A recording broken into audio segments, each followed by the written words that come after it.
ذرا جگر کو تھام کر 20 سال سے قید و بند کی سختیاں سہنے والی اور ظلم و ستم سہنے والی ایک بہن کی دوسری بہن سے ملاقات کا منظر سنتے جائیے. جو اہل دل ہوں گے ان کے کلیجے شک ہو جائیں گے.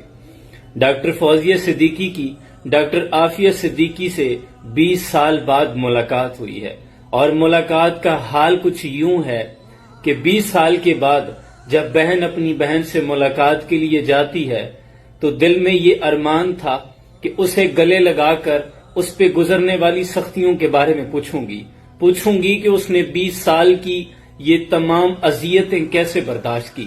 لیکن ظلم و ستم کی انتہا دیکھیے کہ دونوں بہنوں کے بیچ ایک موٹے شیشے کی دیوار حائل ہو گئی. وہ شیشے کی دیوار ان کے لیے ایک دیوار چین ثابت ہوئی. 20 سال کی طویل جدائی آپ صرف اس جگہ پہ خود کو رکھ کر محسوس کریں کہ ایک بہن سے آپ کی ملاقات ہونی ہے اور 20 سال ہو گئے ہیں اسے ظلم و ستم سہتے ہوئے. تو آپ نے کیا کچھ سوچ رکھا ہوگا. اس کا ماتھا چوموں گی، اسے گلے لگاؤں گی، اس کے ہاتھ چوموں گی، لیکن صرف بے بسی کی تصویر بن کر شیشے کے اس طرف کھڑی اپنی بہن کی آنکھوں سے بہتے ہوئے آنسو دیکھتی رہی. بہن نے 2.5 گھنٹے کی ملاقات میں 12 مرتبہ صرف یہی کہا کہ مجھے اس جہنم سے نکالو. فوزیہ صدیقی کے مطابق ڈاکٹر عافیہ صدیقی کے سامنے والے 4 دانت توڑ دیے گئے ہیں. اس کے ماتھے پر زخموں کے نشان تھے.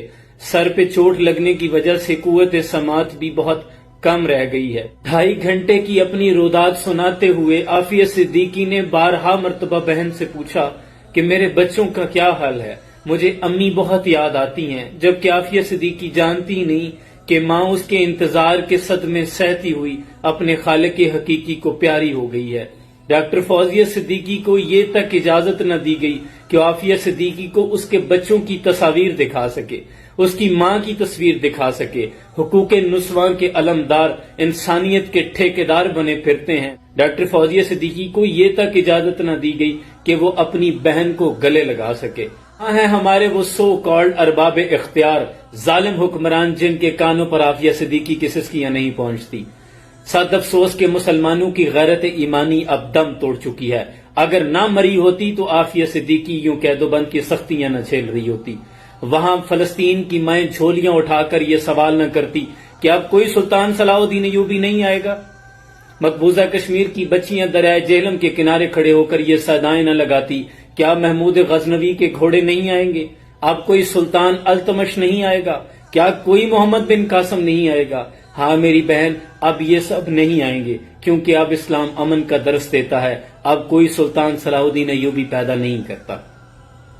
صد افسوس، ہاتھ بے زور ہے، الہات سے خوگر ہے، امتی باعث سے رسوائی پیغمبر ہے. تاریخ میں جا کر دیکھیں، عمر بن عبدالعزیز نے ایک نابینا مسلمان کے لیے اپنی ساری سلطنت کو داؤ پر لگا دیا تھا. قاصد نے جب آ کر بتایا کہ شاہ روم کے محل کے اندر مسلمانوں کا ایک قیدی ہے جو قرآن پڑھتا ہے، تو عمر بن عبدالعزیز نے خط لکھا تھا اور آپ نے لکھا تھا کہ اے شاہ روم، اگر میرا یہ خط تیرے دربار تک پہنچنے کے بعد اگر تو نے اس قیدی کو رہا نہ کیا تو پھر ایک ایسے لشکر جرار کا تیرا سامنا ہوگا کہ جس کا پہلا سپاہی تیرے دربار میں اور آخری سپاہی میرے دربار میں ہوگا.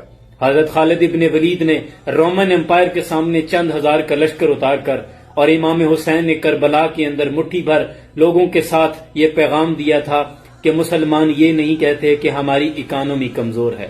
بات حق کی ہو تو پھر 313 کا لشکر اگر جذبہ ایمانی ہو تو 313 کا لشکر کافی ہے، لیکن اگر جذبہ ایمان نہ ہو تو 57 ممالک کا اسلامی اتحاد بھی کچھ نہیں کر سکتا. آقا مصطفیٰ صلی اللہ علیہ وسلم نے صرف ایک خاتون کی عزت پر ہاتھ ڈالنے کی وجہ سے پورے بنو قینقاع قبیلے کو نکال دیا تھا کہ تم نے عورت کی عزت پہ ہاتھ ڈالا ہے. لیکن اب ہماری غیرت ایمانی ختم ہو چکی ہے.